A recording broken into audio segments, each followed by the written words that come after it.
Merci d'être avec nous dans 64 minutes. C'est le moment de votre grand angle.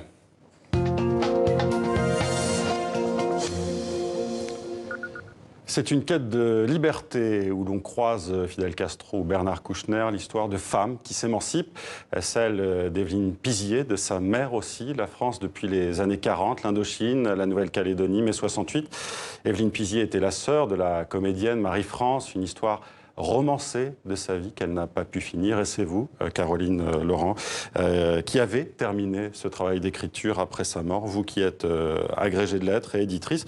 Merci à vous d'être avec nous. Alors Caroline Laurent, ce livre est Soudain, la liberté a été publié il y a 1 an aux éditions Les Escales. Il est republié maintenant aux éditions Pocket, en poche. Donc il a reçu plusieurs prix, le prix Marguerite Duras, le prix Première Plume et le prix des lycéennes du magazine Elle. Qu'est-ce qu'il a changé dans votre vie, ce livre, depuis 1 an?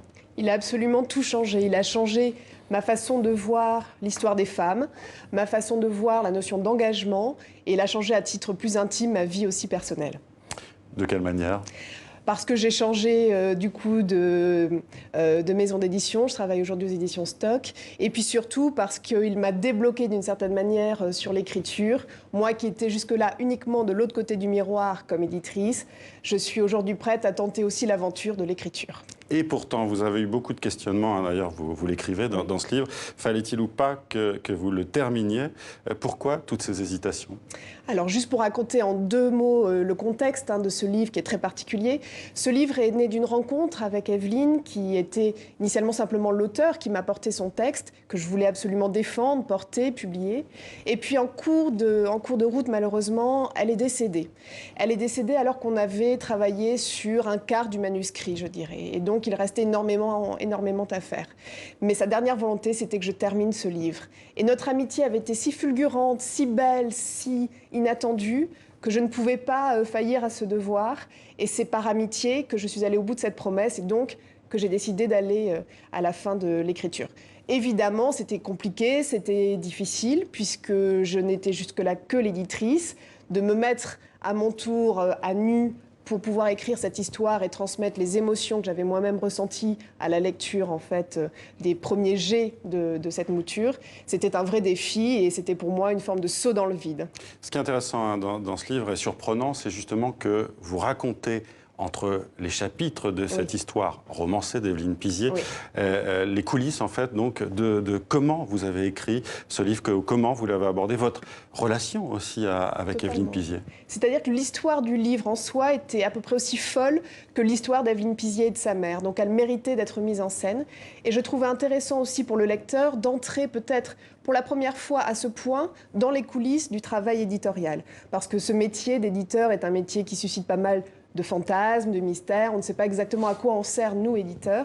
Et en racontant comment on travaille sur un texte, comment on romance une matière autobiographique réelle, authentique, je trouvais qu'on apportait évidemment une autre couleur aussi à cette histoire.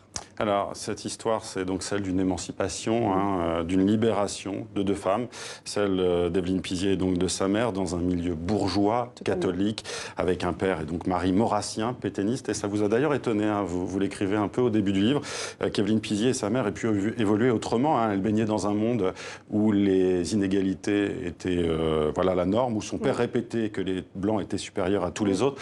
Un discours profondément raciste. Et ça vous a interpellé? Ça m'a interpellée pour plusieurs raisons. La première, elle est évidemment de l'ordre idéologique. C'était pour moi assez terrifiant de constater à quel point l'inégalité entre les races à l'époque était vraiment une forme de prérequis dans la société.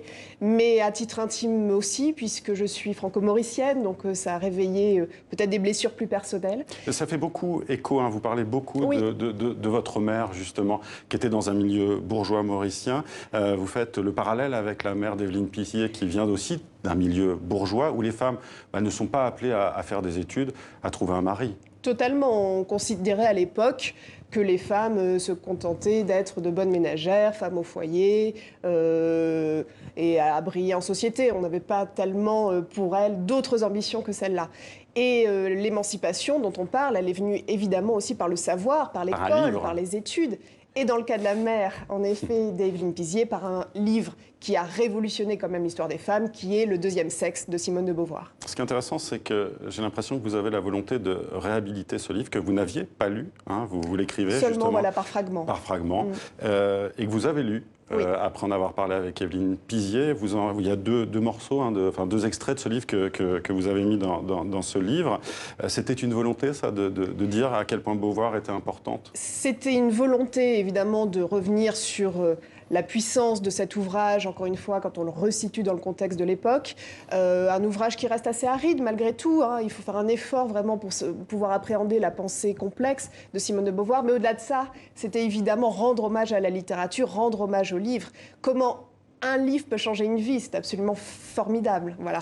Évidemment, en tant qu'auteur et éditrice, c'était quelque chose qui me tenait à cœur. Et vous revisitez aussi avec ce livre l'histoire française. Depuis les années 40, on parle de l'Indochine, hein, évidemment, on parle de la Nouvelle-Calédonie, et puis aussi de mai 68, de toutes les évolutions sociales de l'époque à travers Evelyne Pizier.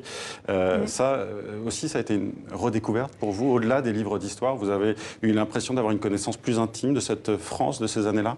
Alors totalement, parce que je trouvais que l'histoire coloniale, peut-être, surtout en ce qui concerne l'Indochine, est assez peu étudiée à l'école.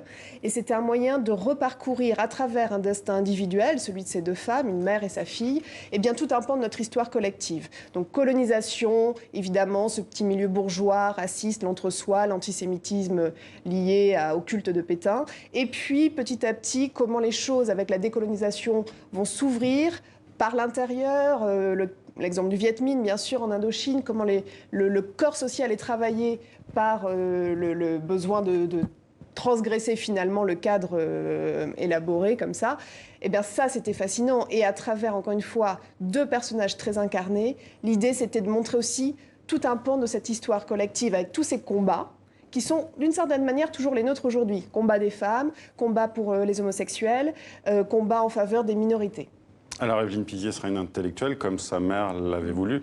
Elle divorce, hein, on peut le raconter. Chose qui n'était pas évidente à l'époque. Elle conduit d'ailleurs, d'abord aussi, elle passe son permis, elle obtient une voiture. Ça aussi, c'était une rébellion. C'était la première des libertés, liberté de mouvement. Voilà, elle quitte son mari, elle revient en France avec ses deux enfants. Et Evelyne Pizier sera une des premières femmes agrégées de droit public en France. Elle aura une vie assez incroyable. Sa romance avec Fidel Castro, son mariage avec Bernard Kouchner, Olivier Duhamel. Sa vie aussi raconte une certaine histoire idéologique de la France et aussi de ses rapports avec le monde. Totalement, une histoire aussi peut-être de nos illusions, c'est une histoire aussi des mouvements qui ont porté la jeunesse dans les années 60. Cuba, effectivement, était à l'époque ce petit caillou des Caraïbes qui tenait tête aux deux puissances qui étaient l'URSS d'un côté, les États-Unis de l'autre. Donc c'était vraiment une forme d'incarnation de l'espoir pour toute cette génération-là. Donc il y a tous ces mouvements idéologiques et politiques qui sont très importants. Et puis derrière ça, il y a le côté aussi très romanesque d'une femme qui a pu s'affranchir, paradoxalement peut-être, par la passion. Et pourquoi avoir voulu romancer cette histoire?